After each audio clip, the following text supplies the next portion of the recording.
할렐루야. 오늘도 우리 수요 목양 예배에 오신 여러분들을 주님의 이름으로 환영하고 축복합니다. 하나님과 동행하시는 여정 속에서 오늘도 하나님이 경험되어지고 또 만나고 또 그분 앞에 고백하는 모든 것들을 하나님이 듣고 계심을 경험하는 이 시간이 되실 수 있기를 바랍니다. 하나님의 말씀 안에 하나님의 은혜를 발견해가는 우리 모든 사랑교회 성도님들이 되실 수 있기를 간절히 기도드리고요. 우리 다 함께 사도신경 고백하심으로 수요 목양 예배 하나님 앞에 드리도록 하겠습니다.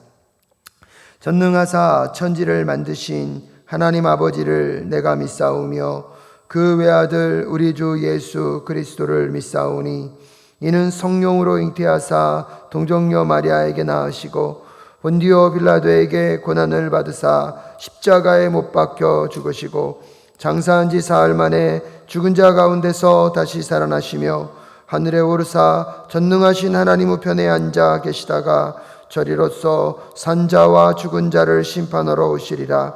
성령을 믿사오며 거룩한 공예와 성도가 서로 교통하는 것과 죄를 사하여 주시는 것과 몸이 다시 사는 것과 영원히 사는 것을 믿사옵나이다. 아멘.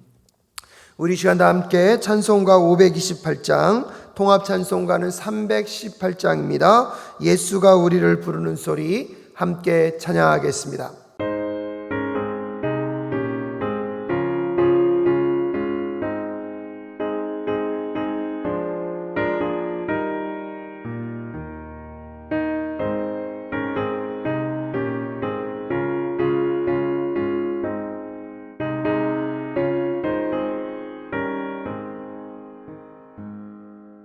예수가 우리를 부르는 소리 그 음성 부드러워 문 앞에 나와서 사면을 보며 우리를 기다리네. 오라 오라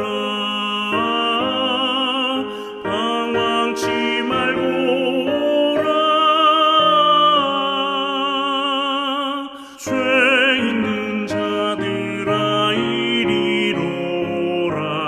주 예수 앞에 오라. 간절히 오라고 부르실 때에 우리는 지체하랴. 주님의 은혜를 왜 아니 받고 못 들은 채 하려나. 오라 오라 방황치 말고 오라. 죄 있는 자들아 이리로 오라. 주 예수 앞에 오라.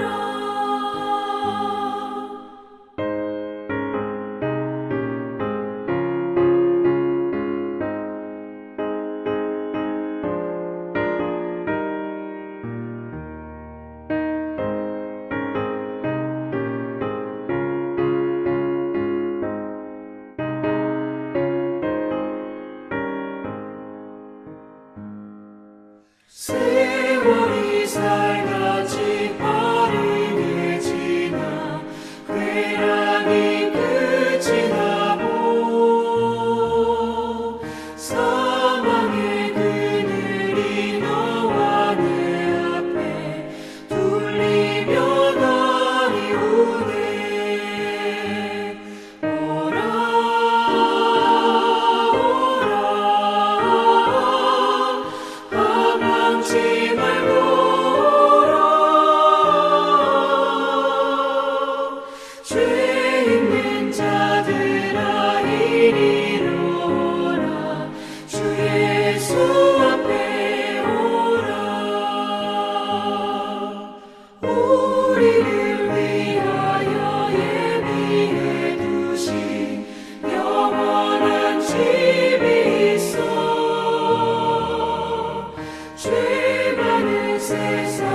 같이 기도하겠습니다. 하나님 아버지 은혜를 감사합니다. 오늘도 주님 앞에 나와 예배하게 하여 주심을 감사를 드립니다. 하나님, 우리가 오늘을 살아가는 삶도 참 힘든 하루를 보냈습니다. 우리의 삶이 힘든 이유가 무엇입니까? 혹시 이것이 우리의 삶 가운데 하나님의 은혜를 발견하지 못함입니까? 아니면 여전히 하나님보다 세상을 더 사랑하는 것이었습니까?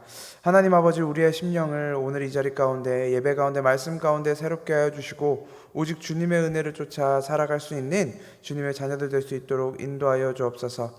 하나님 아버지, 이 자리에서 오늘 함께 하나님 말씀을 나눕니다. 하나님 말씀 나눌 때 주님 함께 하여 주시고 이 자리 가운데 오직 하나님의 복음만, 예수 그리스도의 십자가만 온전히 세워지는 말씀 나눔의 시간 될 수 있도록 인도하여 주옵소서. 살아계신 예수 그리스도의 이름으로 기도합니다. 아멘.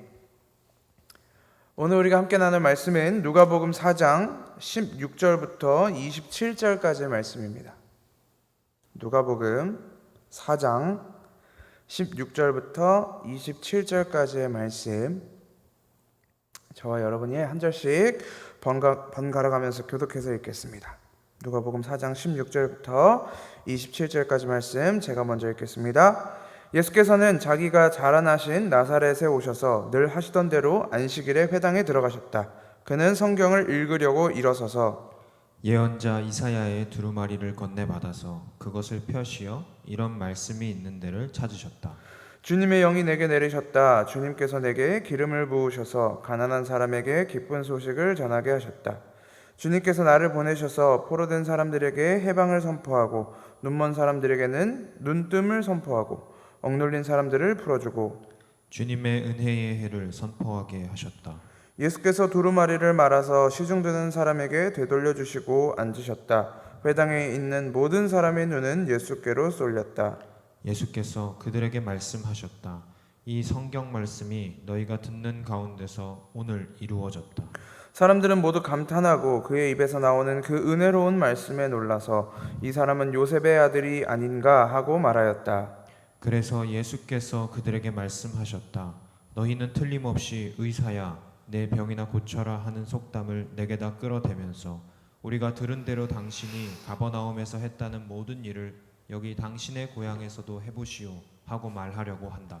예수께서 또 말씀하셨다. 내가 진정으로 너희에게 말한다. 아무 예언자도 자기 고향에서는 환영을 받지 못한다.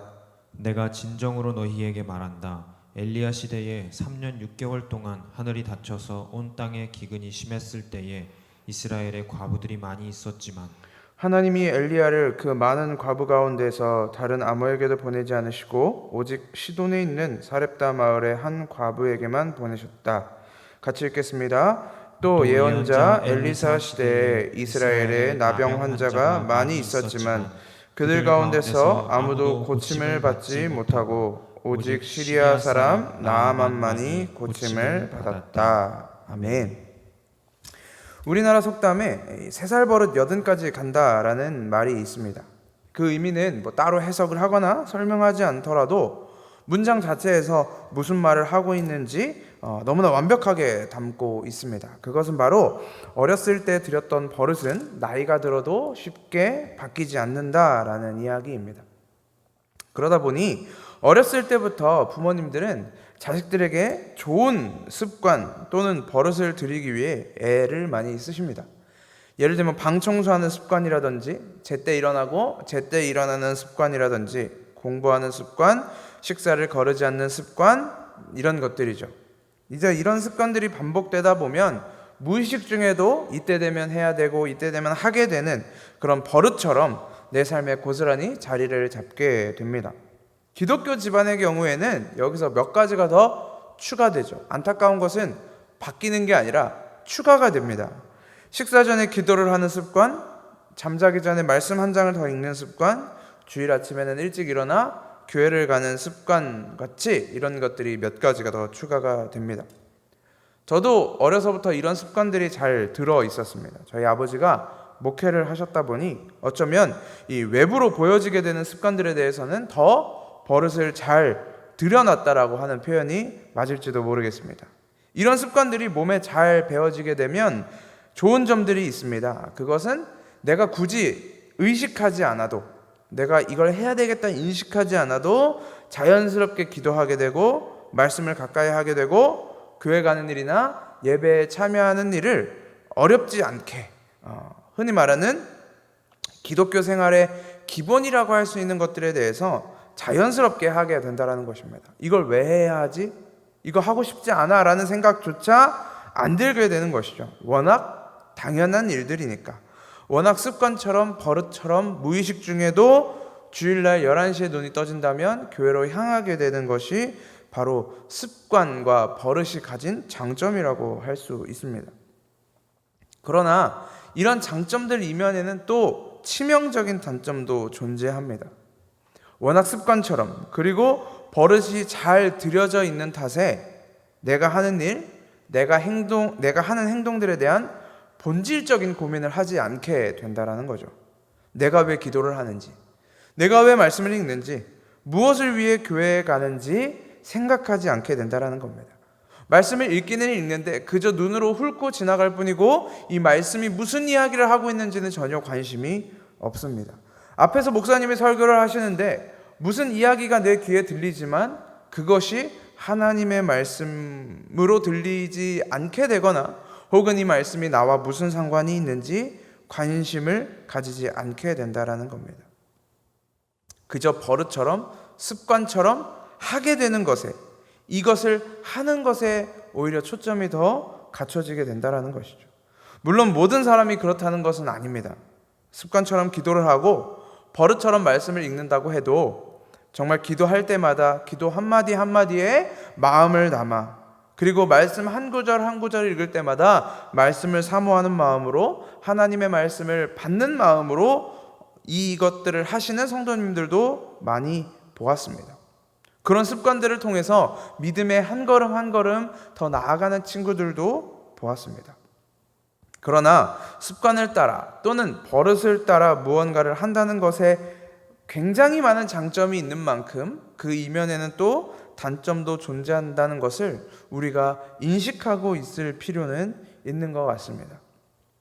오늘 본문에 등장하는 유대인들, 그리고 오늘 설교 제목에도 등장하는 나사렛 사람들에게도 이런 현상이 버젓이 드러나 있는 것을 우리는 확인할 수 있습니다. 유대인들이 어떤 사람들이었습니까? 그들은 아브라함으로부터 시작된 하나님의 백성이다 라고 불리는 사람들이었죠.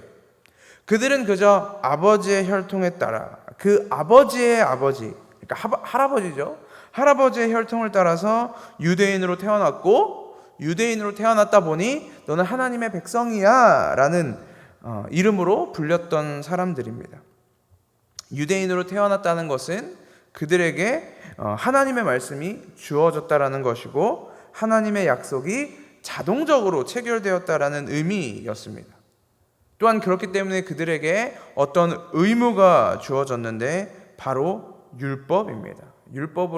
율법이라는 의무와 책임이 그들에게 태어나면서부터 주어졌다라는 것이죠. 실제로 유대인들이 이 율법을 지키고 산다라는 것은 쉬운 일이 아니었습니다. 우리가 흔히 가정교육을 통해 배워왔던 어떤 종교 생활, 신앙 생활, 기도, 말씀, 교회 가는 것들, 하나님의 말씀대로 살기 위해 애쓰는 것들보다도 훨씬 더 어렵고 복잡한 것이 바로 율법이었습니다. 이 친구들은 어렸을 때부터 이 율법을 외우고 행동하기 위해서 씨름했죠. 훨씬 더 치열했고 급박했습니다.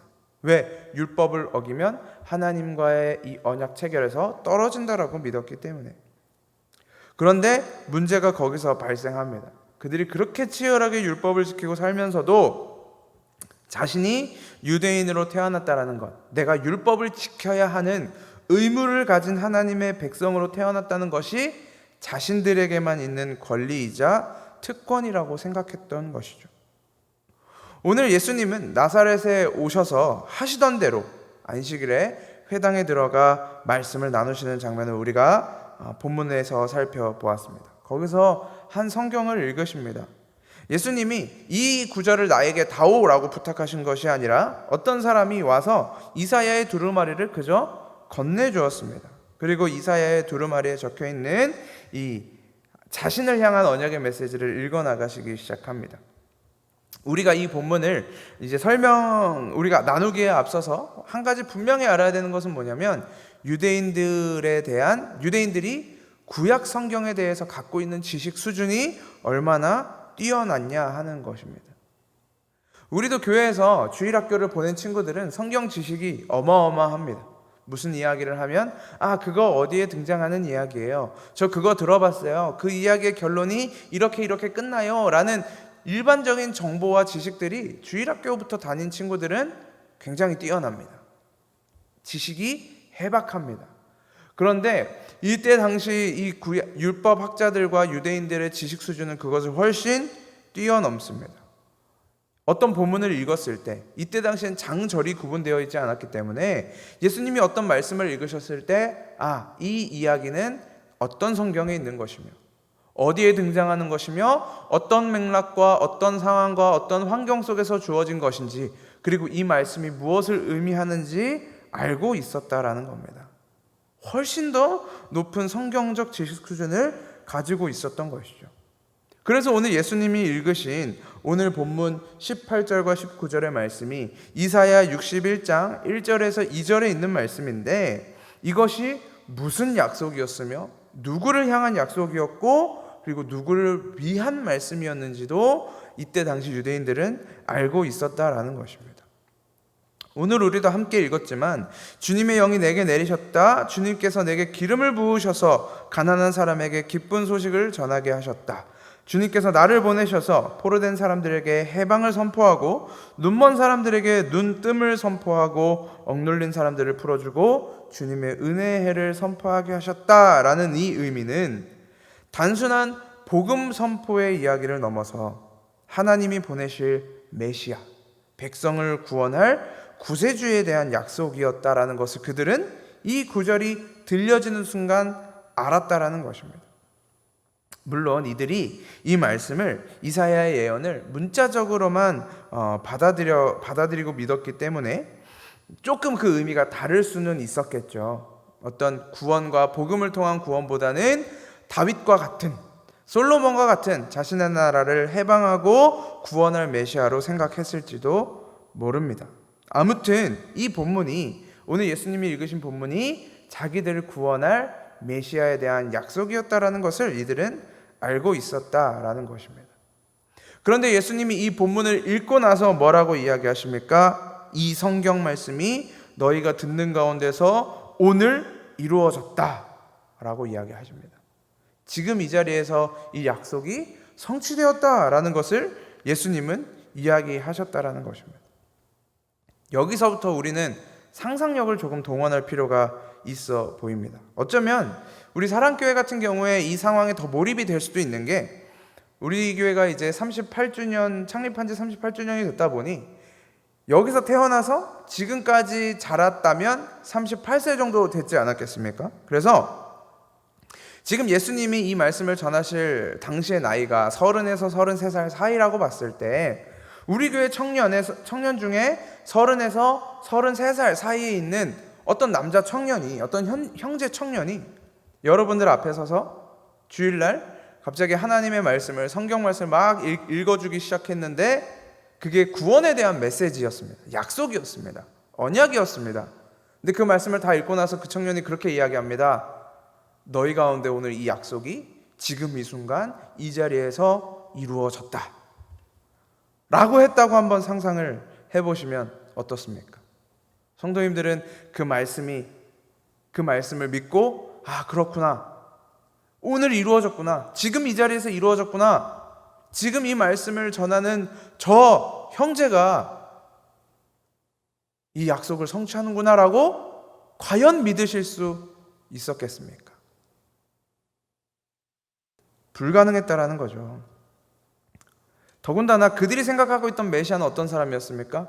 다윗처럼, 솔로몬처럼 왕권을 되찾고 백성들을 다스리며 나라 가운데서 떵떵하게 회복시킬 그런 메시아를 기다렸는데, 지금 예수라는 청년은 어떤 청년입니까? 가난한 목수의 아들로서 가진 것 하나 없이, 힘도 군사도 하나도 없이 그저 12명의 제자들만 데리고 다니는 초라한 인물이었습니다. 그들이 믿을 수 있었을까요? 오늘 예수님의 이 말씀을 믿을 수 있었을까요? 아니, 어쩌면 만약에 그들이 이 자리에서 이 예수를 믿을 수 있었다면 그것은 기적입니다. 그게 오히려 신기한 일인 거죠. 물론 믿음이라는 것이 원래 신비하긴 하지만 그것은 현실적으로나 당시 시대적 배경을 봤을 때 믿기 그리고 일어나기 힘든 일이었다라는 것입니다. 그러면 우리는 여기서 한 가지 생각해 봤으면 좋겠는 것이 있습니다. 우리가 예수님의 시대로 돌아갈 수 없기 때문에, 우리가 예수 그리스도를 통해 하나님의 말씀이 성취되었다는 것을 이미 알기 때문에 어쩌면 제가 방금 앞서 말씀드린 것도 와닿지 않을 수도 있습니다. 그럼 우리가 유대인의 마음을 한번 살펴보자라는 것이죠. 우리는 예수가 하나님의 아들이라는 것을 믿고 그를 통해 우리의 구원이 하나님의 약속이 이루어졌고 완성되었다라는 것을 믿고 있습니다. 아마 믿고 있기 때문에 혹은 믿고 싶기 때문에 이 예배에 동참하고 계실 것이라고 생각합니다. 그럼에도 불구하고 우리에게 지금 유대인들과 같은 마음이 전혀 없을까요? 우리는 과연 지금 예수를 바라보고 있는 유대인들의 그 시선으로부터 자유할 수 있을까요? 유대인들이 예수를 의심하기 시작한 이유가 무엇입니까? 예수를 믿지 못한 결정적인 이유가 무엇입니까? 야, 쟤 우리 고향 사람이잖아. 쟤 목수의 아들 요셉의 아들이잖아. 쟤가 어떻게 자기에 대해서 저렇게 이야기할 수가 있지? 저 친구가 어떻게 자신을 가리켜 하나님의 약속된 메시아라고 이야기할 수가 있는 거지? 라는 것이 결정적인 이유였습니다.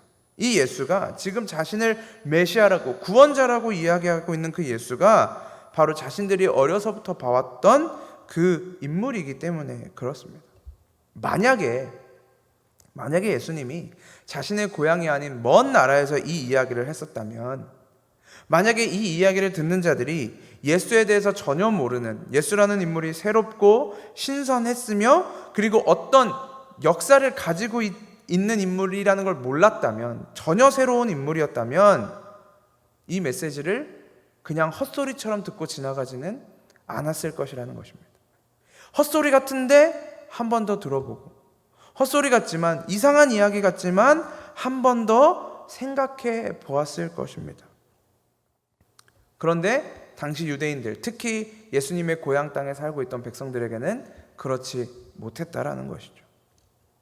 학생들이 어떤 분야의 공부를 잘하는 방법은 두 가지가 있습니다.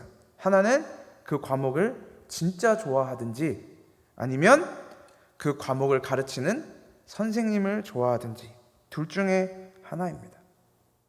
제가 오늘 말씀을 준비하면서 제 안에 가졌던 두려움은 무엇이었냐면, 제 마음이 종종 후자에게 많이 빼앗긴다라는 것 때문이었습니다. 하나님의 말씀을 대하는 우리의 태도가 자꾸 우리가 좋아하는 어떤 사람에게 빼앗긴다라는 것이죠. 하나님의 말씀 자체를 사모하기보다 난 저 사람이 좋아, 난 저 사람이 하는 말이 좋아, 난 저 사람의 스타일이 좋아 등과 같이 말씀 이외의 것에 마음이 끌려 우리의 마음을 내어준다라는 것입니다. 물론 우리가 좋아하는 그 사람이 진실된 하나님의 말씀을 가지고 있다라면 전혀 문제될 것이 없습니다. 오히려 즐거운 일이죠. 내가 좋아하는 사람이 진실된 하나님의 말씀을 가지고 있다면 얼마나 행복한 일이겠습니까? 그런데 만약 그 사람이 그렇지 않다면요. 내가 좋아해서 내가 말씀을 사모하고 따랐던 그 사람이 만약 적 그리스도였다면 그때 우리는 어떻게 되겠습니까? 그렇다면 우리가 받아들여야 될 결과물은 하나밖에 없습니다. 나는 하나님의 말씀을 사랑한 것이 아니라 사람을 사랑한 것이구나 라는 후회인 것이죠. 제가 설교할 때마다 청년들에게 제 설교를 고지고대로 듣지 말라는 부탁을 하고는 합니다. 제가 청년들 앞에서 하나님의 말씀을 들고 설교를 하면 목사님이 하신 이야기니까, 목사님이 나보다 성경을 더 잘 아니까 라는 전제를 가지고 듣지 말고 하나님의 말씀을 자신의 것이라고 생각하고 내 설교도 들어보라고 부탁을 합니다. 하나님의 말씀은 저의 것이 아니라 우리 모두의 것입니다.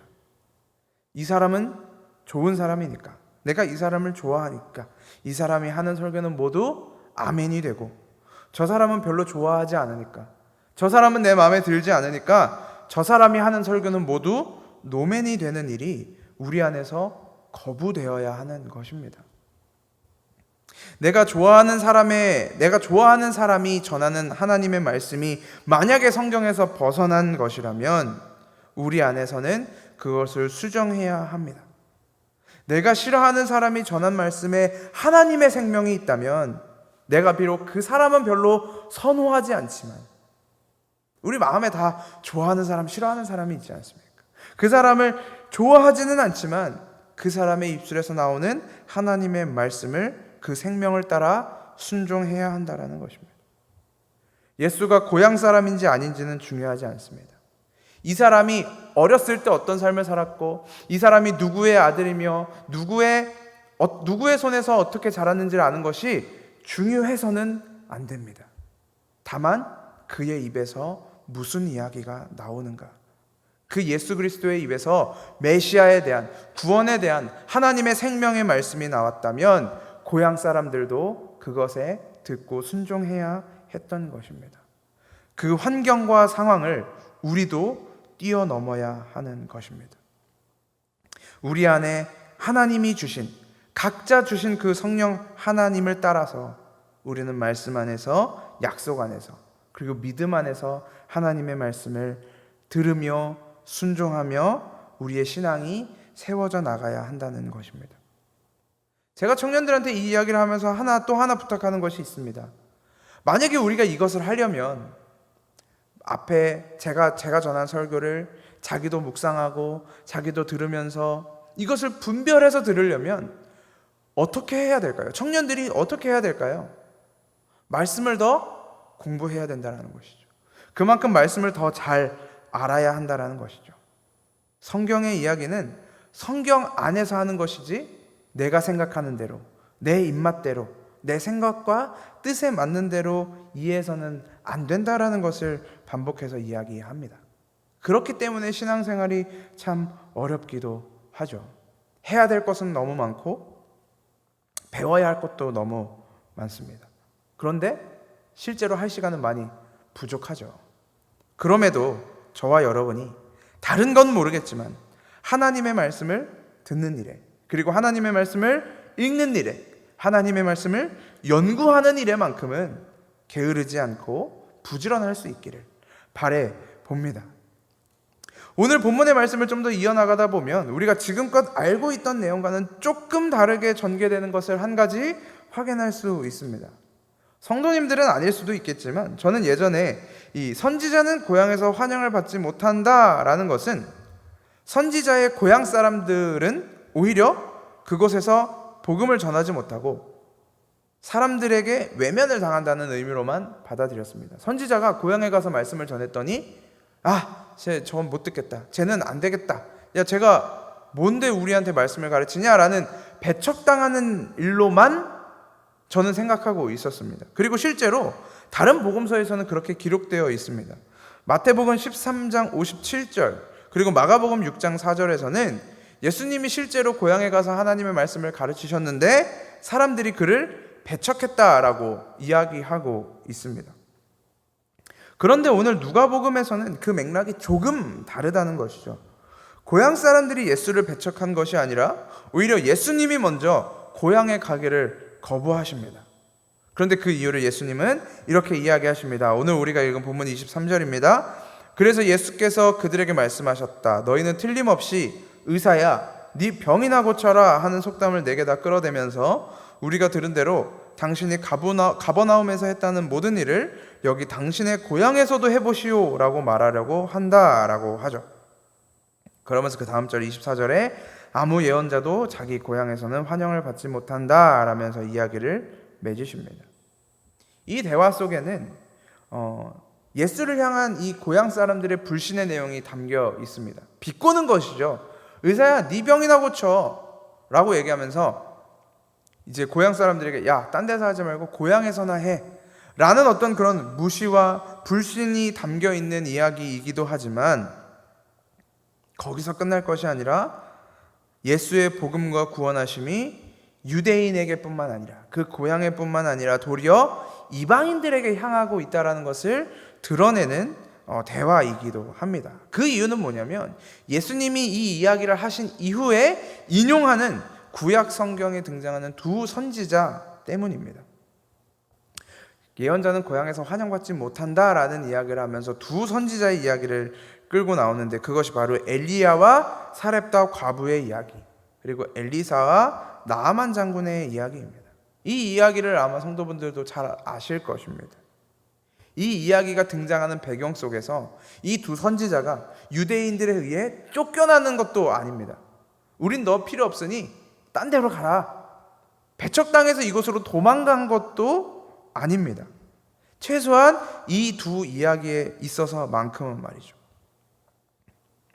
그들은 유대인들에게 보냈던 선지자로서, 엘리야와 엘리사 둘 다 유대인들에게 보냈던 선지자로서 하나님의 말씀을 전하고 경고하기도 하고 기적들을 행하기도 했습니다. 이들은 오히려 유대 땅에, 이스라엘 땅에 구원이 필요한 자들이 많았다라는 것을 알고 거기서 하나님의 말씀을 선포했던 것이죠. 그런데 그들은 거기에 머물러 있을 뿐만 아니라, 자기의 고향 땅에 머물러 있을 뿐만 아니라 진짜 자신들을 필요로 하는 이스라엘 바깥 사람들에게까지 나아갔다라는 것입니다. 그것은 유대인들이 지독히도 싫어했던 것입니다. 이방 땅, 하나님의 구원이 없는 개처럼 여겼던 존재들, 그들에게 하나님의 말씀을 가진 선지자가 나아갔다라는 것입니다. 예수의 복음은, 그리고 이사야 61장에 기록되어 있는 이 메시아의 약속은 비단 유대인들에게만 국한된 것은 아닙니다. 사실 그렇기 때문에 그 복음이 유대인들에게만 한정적인 것은 아니기 때문에 혈통적으로 유대인도 아니고 율법도 가지고 있지 않은 우리가, 이방인이 이 자리에서 하나님을 찬양하며 예수님의 이야기를 듣고 성령 안에서 믿음 생활을 할 수도 있는 것이죠. 유대인들이 목숨보다 귀중하게 여겼던 그 율법과 자신들의 자랑거리였던 아브라함의 혈통이라는 자부심은 그리스도의 십자가 위에서 모두 박살이 나버렸습니다. 율법은 십자가에 함께 못 박아 더 이상 우리를 주장하지 못하게 되었습니다. 오직 예수의 십자가, 이 예수 그리스도의 죽으심과 그 보혈이 믿는 자들에게 세워진 것이죠. 우리가 그것을 교회라고 부르지 않습니까? 교회는 오직 그 믿음 위에, 그 복음 위에 서 있을 수 있는 것입니다. 그리스도의 십자가는 하나님과 원수되었던 우리를 하나님과 화평하게 하였을 뿐만 아니라 유대인과 이방인, 율법을 가진 자들과 율법 없이 태어난 우리도 하나 되게 하십니다. 왜? 십자가가 완성했기 때문에. 그리스도를 믿는 자들에게는 유대 땅도, 유대인이라는 혈통도, 그리고 더 나아가 고향이라는 자리도 사라져버린 것입니다. 어쩌면 그 고향이 사라진다라는 것은 당연한 것이죠. 왜 그렇죠? 사도 바울이 편지에서 그토록 자주 쓰는 것처럼 모든 믿는 자들의 고향은 하늘에 있기 때문입니다. 그 고향은 하나님의 나라이기 때문입니다. 우리는 이 땅에 나그네로 살아갈 뿐입니다. 그러나 우리가 이 땅에서 너무나 열심히 살다 보니, 최선을 다해서 살다 보니 종종 우리의 고향이 어디인지를 깜빡합니다. 내가 지키고 있는 율법이, 내가 태어난 땅, 나의 혈통이 내 버릇처럼, 습관처럼 살아가고 있는 것이 고향처럼 편하고 내 집처럼 안정적입니다. 우리는 그렇게 마치 이것이 하나님 나라인 것처럼, 마치 이것이 구원인 것처럼, 마치 이것이 복음인 것처럼 그렇게 살아간다는 것이죠. 그러나 성경은 끊임없이 이야기합니다. 그것이 너희의 고향이 아니다. 우리의 본질, 우리의 정체성은 더 깊고 더 넓은 곳에 존재한다라는 것입니다. 그곳이 어디입니까? 바로 예수 그리스도의 십자가라는 자리입니다. 유대인들이 그토록 지키고 싶었던 전통과 율법은 결국 그들을 지켜주지 못했습니다. 그들은 결국 그 율법과 전통 때문에 무너졌습니다. 그 혈통 때문에 무너졌습니다. 자기들이 주장했던 그 아브라함의 혈통이라는 것 때문에 그들은 멸망했습니다. 그러나 하나님의 백성들은 무너지지 않습니다. 왜 그렇습니까? 우리가 전통과 율법을 지키고 우리가 우리의 고향 땅을 지키기 때문이 아니라 하나님이 그리스도의 십자가가 우리를 지키고 있기 때문입니다. 하나님이 지키시지 않는 성의 파수꾼이 아무리 훈련된 병사라고 해도 그것은 의미가 없습니다. 하나님이 돌보시지 않는 백성은 아무리 잘 살아도 의미가 없는 것입니다. 하나님이 지키실 때에야, 하나님이 붙들고 계실 때에야, 하나님이 그 손 안에 우리를 쥐고 계실 때에야 우리는 비로소 안전한 것입니다. 오직 그 복음이 우리를 붙들고 있음을 우리는 기억해야 하는 것입니다. 3살 버릇이 80까지 갑니다. 그래서 이것이 아무리 잘못된 버릇이라고 해도 이 버릇이 나이 먹을 때까지 끝까지 가는 경우가 굉장히 많습니다. 그렇다고 해서 그 버릇을 그냥 둘 수 있을까요? 이 버릇이 잘못된 것이라면 우리는 반드시 고쳐야 합니다. 우리가 지금껏 믿음 안에서 지키고 있던 버릇이 무엇입니까? 혹시 그 버릇이 십자가입니까? 그렇다면 우리는 잘 해왔고 잘 가고 있는 것입니다. 그리고 반드시 80까지 잘 지켜져 갈 것입니다. 혹시 우리가 3살부터 들였던 그 버릇이 유대인들이 그토록 지키고자 했던 전통, 율법, 아니면 기독교 집안으로서의 자부심과 습관화된 종교 활동들입니까? 그렇다면 우리는 반드시 그 버릇을 버리고 십자가를 향한 버릇을 쫓아 나아가야 하는 것입니다. 우리는 반드시 이 고향, 전통이라는 고향, 율법이라는 고향, 습관이라는 고향 땅을 떠나 복음으로 오시는 그 십자가의 땅으로 나아가야 하는 것입니다. 예수는 우리의 전통을 깨고 복음을 보게 하십니다. 복음은 우리의 본향을 떠나 내가 내게 지시할 그 약속의 땅으로, 십자가의 땅으로 나오라고 이야기합니다. 우리가 그 십자가의 땅으로 나아갔다면 그때부터는 어떻게 사는 것입니까? 불기둥과 구름기둥으로 인도하시는 그 인도를 따라 이 십자가의 삶을, 구원의 삶을 살아가는 것입니다. 오늘도 우리 안에 살아계시는 성령 하나님께서 우리를 생명의 자리로 옮기셨으니, 십자가의 자리로 옮기셨으니 우리를 그 구원하시는 길을 인도하신다라는 믿음을 가지고, 그 꿈을 가지고, 그 소망을 가지고 살아내시기를, 그 믿음을 가지고 살아내시기를 주님의 이름으로 소망합니다. 기도하겠습니다. 하나님 아버지, 은혜를 감사합니다. 하나님, 우리를 그 고향 땅에서 끌어내어 복음의 땅으로, 십자가의 땅으로, 약속의 땅으로 끌고 가심에 감사를 드립니다. 하나님 아버지, 우리는 여전히 이 땅이 우리의 고향인 것처럼 살아갑니다. 이것대로 살면 우리가 고향 땅에서 우리의 습관처럼 우리의 버릇대로 살아가는 것이 때로는 훨씬 더 편하고 훨씬 더 마음에 안정감을 주기도 합니다. 그러나 하나님, 비록 우리가 어디로 가야 할지 모르지만, 가야 할 바를 알지 못하고 떠나지만 우리를 한 발 앞서 인도하시는 그 불기둥을 따라, 구름기둥을 따라 믿음으로 살아내는 주님의 성도들 될 수 있도록 주님 인도하여 주옵소서. 살아계신 예수 그리스도의 이름으로 기도합니다. 아멘. 우리 이 시간 찬송가 545장, 통합 찬송가는 344장입니다. 이 눈에 아무 증거 아니 배워도 함께 찬양하시겠습니다.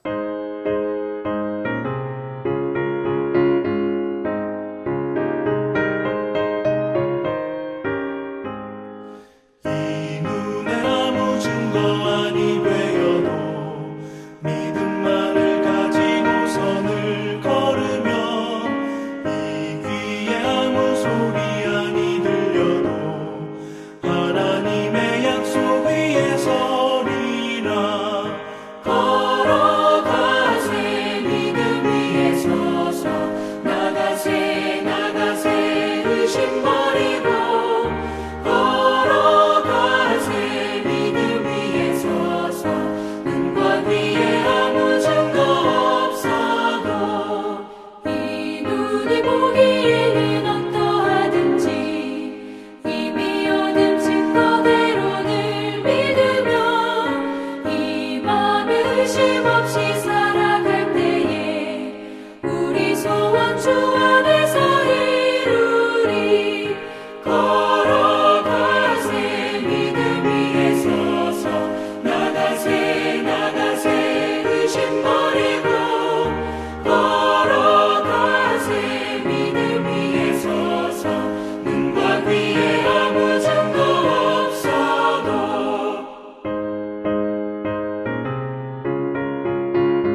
기도하겠습니다.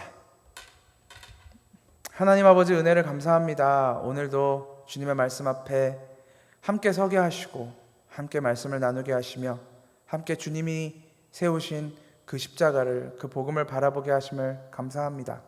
하나님 아버지, 오늘도 그 십자가가 우리 가운데 찾아와 우리의 옛 자아를, 우리의 그 옛 버릇과 옛 습관을 부수어 주시고 우리가 그 생명의 길을 쫓아 그 십자가의 땅으로 향하며 하나님의 인도하심을 따라 살아갈 수 있도록 인도하여 주시옵소서.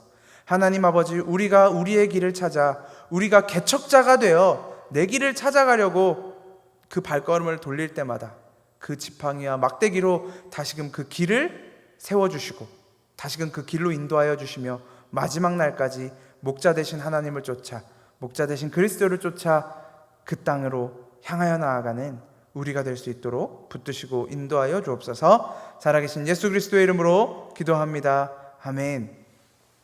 이제는 십자가에서 구원을 완성하신 예수 그리스도의 은혜와 창세 전에 확증하신 하나님의 사랑과 오늘도 포기하지 않고 동행하시는 성령 하나님의 교제가 하나님의 부르심을 입어 거룩하게 된 교회 위에 이제로부터 영원까지 함께하옵시기를 축원하옵나이다. 아멘.